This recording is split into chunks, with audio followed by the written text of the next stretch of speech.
Disclaimer. Konten ini membahas hubungan tidak sehat dan tekanan emosional. Disampaikan sebagai refleksi dan pembelajaran, serta ditujukan untuk pendengar dewasa.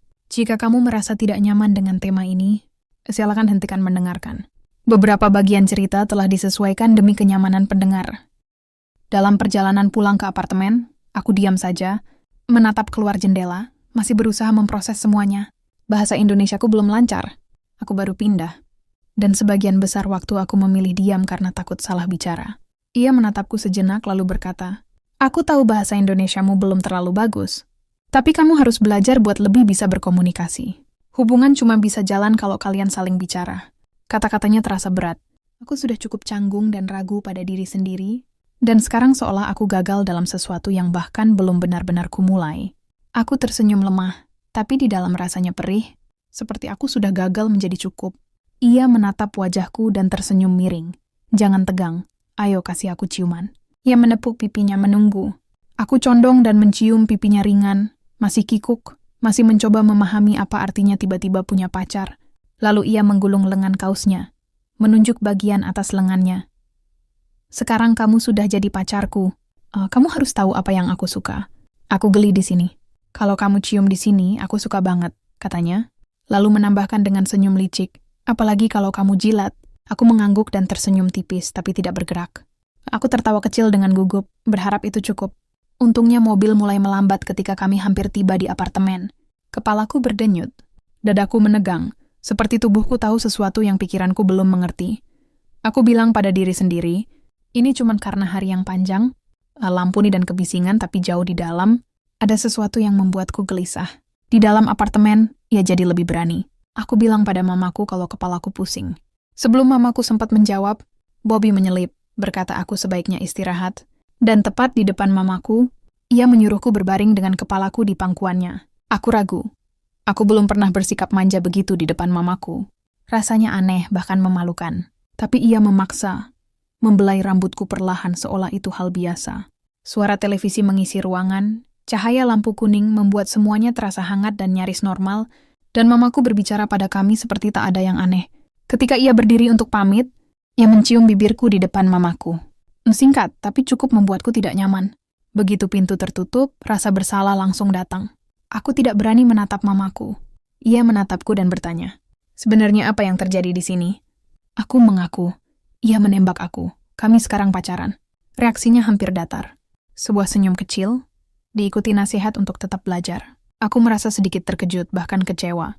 Bagian dari diriku sempat takut soal perbedaan usia, tapi mamaku begitu tenang. Dan aku paham alasannya. Tak satu pun hubunganku sebelumnya pernah bertahan lama, jadi ia pikir ini juga akan sama. Lebih dari itu, ia percaya aku tahu cara menjaga diri, bahwa prinsipku akan melindungiku. Bagi mamaku, tidak ada yang perlu dikhawatirkan. Janji yang terburu-buru.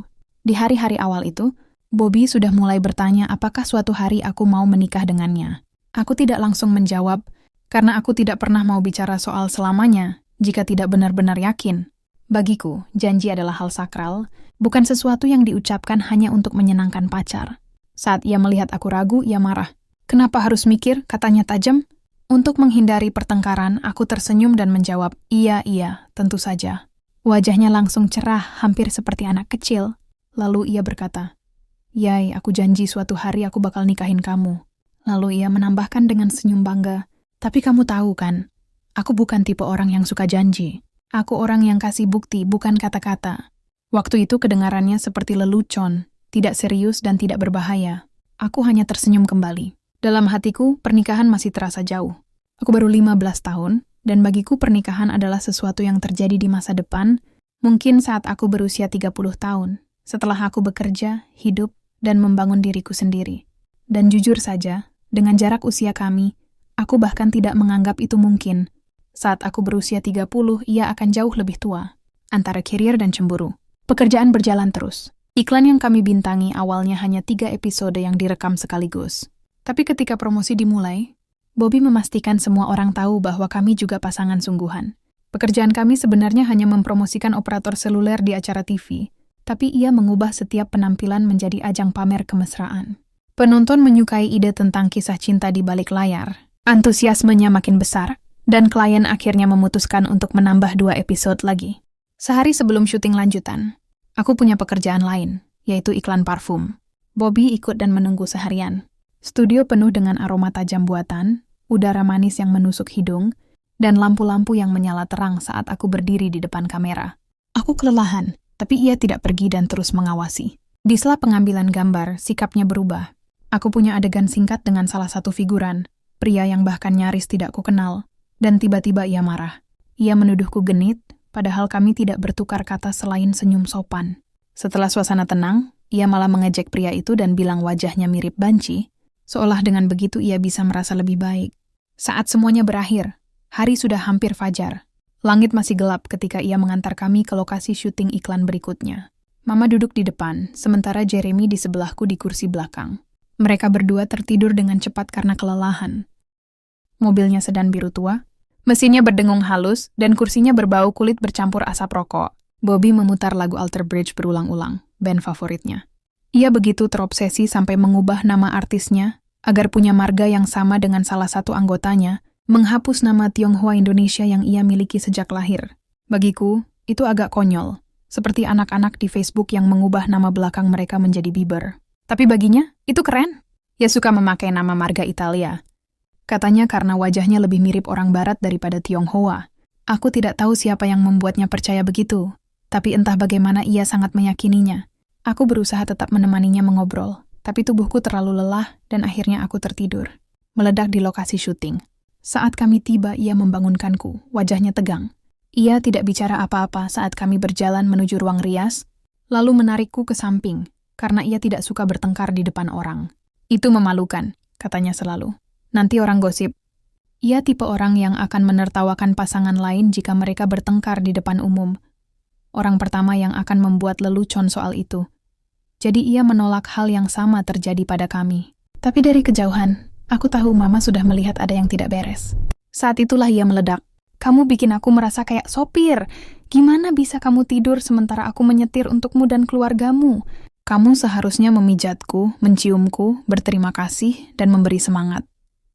Aku juga capek, tapi aku tetap menyetir untuk kalian semua. Dan ini yang aku dapat. Aku berdiri di sana, masih setengah mengantuk, bingung bagaimana hal sekecil itu bisa berubah jadi pertengkaran lagi. Jantungku berdebar, dadaku panas. Aku ingin bilang bahwa aku sudah berusaha sebaik mungkin di lokasi syuting, tapi kata-kata itu tersangkut. Entah bagaimana, selalu saja aku yang salah. Sampai saat itu, pertengkaran kami hanya hal kecil salah paham. Atau kalimatku yang ia pelintir. Tapi ini pertama kalinya kemarahannya begitu terbuka. Mama mulai melihat polanya. Sejak aku berpacaran, aku tidak terlihat lebih bahagia. Justru terasa lebih berat. Ia bertanya, tapi jawabanku selalu sama. Itu salahku, Ma. Aku bikin dia marah. Dan mungkin aku memang percaya. Setiap pertengkaran seolah membuktikan itu benar. Ia selalu menemukan cara untuk memutarbalikkan segalanya. Membuatku merasa akulah yang gagal. Ia akan menanyakan hal-hal yang bahkan tak terpikir olehku. Seperti malam ketika tiba-tiba ia menuntut. Kalau kamu benar cinta sama aku, kamu pasti tahu nama baptisku. Apa namaku? Lengkap. Aku mendadak kehilangan kata-kata. Aku ingat sekali, saat syuting iklan pertama kami, jauh sebelum kami dekat, ia pernah menyebutkan rangkaian nama yang sangat panjang. Aku tertawa dan bilang, panjang banget namanya. Tapi itu hanya dibahas sekali. Dan aku tidak pernah menyangka hal itu akan menjadi semacam ujian di kemudian hari. Tentu saja aku tidak ingat semua katanya. Pacar macam apa kamu ini? Namaku saja kamu tidak tahu. Aku berusaha mencintai kamu, mencintai keluargamu. Aku lakukan semuanya buat kamu. Dan kamu bahkan tidak ingat namaku sendiri. Dan kita berdua tahu, kamu kadang susah banget dicintai. Aku menciut di dalam hati. Bertanya-tanya apakah memang benar aku yang salah. Apakah jika aku lupa satu hal kecil, itu berarti aku tidak pantas untuknya. Ia tak pernah melewatkan kesempatan untuk mengingatkanku pada semua yang sudah ia lakukan. Ia menghitungnya seperti catatan utang, lalu melontarkan tuduhan tajam. Dan kamu? Kamu sudah melakukan apa? Aku satu-satunya yang berjuang di hubungan ini. Setiap pertengkaran selalu berakhir sama. Aku makin mengecil, merasa yakin bahwa akulah yang bermasalah. Ia lebih berpengalaman dan lebih dewasa. Sedangkan aku belum pernah benar-benar menjalin hubungan sebelumnya. Jadi aku meyakinkan diri sendiri bahwa aku yang harus mengejar, belajar, meminta maaf, dan menjadi lebih baik. Itu menjadi kebiasaan. Apapun yang terjadi, aku yang meminta maaf. Rasa utang yang dulu tak kasat mata kini berubah menjadi kata-kata, dan kata-kata itu menancap sangat dalam. Bahkan sebelum ia melangkah masuk ke apartemen, kami sudah tahu ia datang. Dentingan rantai yang tergantung di celana jeansnya bergema di lorong. Suara kecil yang entah kenapa terasa begitu berat. Lama-kelamaan, bunyi itu menjadi bagian dari apartemen kami, sama akrabnya dengan bunyi pintu atau dengung televisi. Bahkan ketika ia tidak ada, aku belum benar-benar bebas. Ia menuntut kabar terus-menerus. Aku memegang ponsel setiap saat, melapor di mana aku berada, dengan siapa, dan sedang apa. Jika aku terlalu lama membalas, ia menuduhku yang macam-macam. Kalau aku membalas cepat pun, tetap saja ada yang salah. Setiap pesan menjadi ujian baru. Kadang kami bertengkar hanya karena aku salah ketik saat menulis "aku sayang kamu". Itu terjadi karena aku selalu terburu-buru. Takut jika terlalu lama ia akan menuduhku selingkuh. Tapi terburu-buru membuat jariku ceroboh. Dan itu menjadi masalah lagi. Aku tidak pernah bisa menang. Kadang aku membiarkan ponsel menyala di sebelahku supaya bisa langsung membalas begitu namanya muncul di layar. Tapi itu pun berbalik menyerangku. Jika ia melihatku terlalu lama online, ia menuntut tahu dengan siapa aku bicara.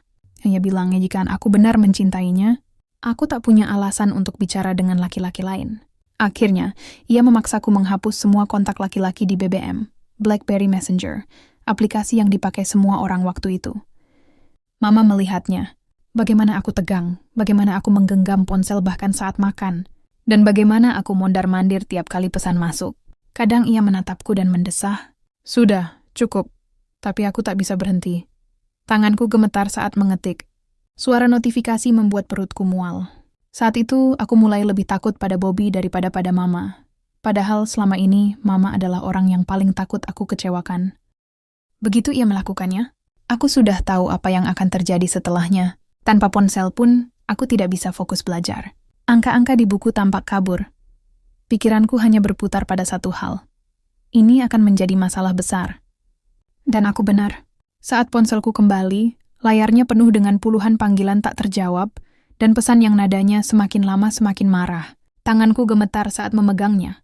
Cahaya layar terasa menyengat mata. Ia menuduhku mengabaikannya, berbohong hingga berselingkuh. Aku mencoba menjelaskan tapi ia tidak mau percaya. Karena kelelahan, aku meminta Mama meneleponnya. Mama menuruti. Di telepon, suaranya terdengar tenang, bahkan tampak memahami, berpura-pura semuanya baik-baik saja. Ia bilang ia mengerti sepenuhnya. Tapi begitu ponsel itu kembali ke tanganku, suaranya berubah dingin. "Kenapa kamu bilang ke mamamu? Kamu mau dia benci aku. Kamu mau dia bikin lebih banyak aturan supaya kita tidak bisa ketemu. Aku capek pacaran sama anak kecil. Kamu harus dewasa. Buktikan kalau kamu tidak bisa dikontrol lagi." Semuanya menjadi lingkaran setan. Setiap kali mamaku mengambil ponselku, ia menyalahkanku. Setiap kali aku menuruti mama, ia menyebutku kekanak-kanakan. Dan setiap kali aku selesai belajar, bukannya merasa lega, ia justru datang untuk memicu pertengkaran. Suatu hari, di tengah pertengkaran kami, mamaku mengambil ponselku karena aku harus belajar. Aku tetap tidak bisa berkonsentrasi. Yang bisa kulakukan hanya duduk di kamar dan menunggu. Jam berdetak lebih keras dari biasanya, pensil terasa berat di tangan. Lalu 1 jam kemudian, aku mendengar suaranya di luar, tertawa bersama Jeremy. Perutku mual. Ia bukan datang untuk berkunjung. Ia datang untuk memeriksa apakah aku benar-benar belajar, bukannya berbohong. Saat akhirnya aku keluar kamar, aku pikir ia akan duduk bersama mamaku seperti biasanya, berbicara dengan suara keras seolah rumah ini adalah miliknya. Tapi begitu mata kami bertemu, ia memberi isyarat halus agar aku kembali ke kamar. Tanpa kata, aku berbalik, dan dia sambil mengikuti dengan tatapan yang tidak lepas dariku. Tatapan hari itu berbeda. Gelap tajam seperti sedang menatap mangsa. Sudut bibirnya terangkat membentuk senyum tipis, memperlihatkan gigi bawahnya yang sedikit miring, tapi senyum itu tidak sampai ke mata. Ia menutup pintu di belakangku dan perlahan, dengan sangat hati-hati, memutar kuncinya. Ia bahkan memakai kedua tangan agar tidak menimbulkan suara, tapi di kepalaku. Satu bunyi klik itu terdengar sangat keras. Bunyi itu mengaum lebih nyaring dari teriakan manapun. Sebuah peringatan bahwa ada sesuatu yang sangat salah. Ia tidak berhenti menatapku. Tatapannya tetap tajam dan tanpa belas kasihan. Ia duduk di ranjangku tanpa melepaskan pandangan, seolah menantangku untuk bergerak. Tubuhku membeku, napasku memendek. Aku ingin memanggil mamaku. Aku ingin berteriak memanggil Jeremy. Kata-kata sudah sampai di tenggorokan, tapi sesuatu menahannya. Takut, malu, kaget. Aku tidak tahu mana yang paling kuat. Yang ku tahu tidak ada suara yang keluar. Aku terperangkap dalam diamku sendiri. Dan kemudian, tanpa sepatah kata pun, ia melepaskan rantai dari celana jeansnya yang robek.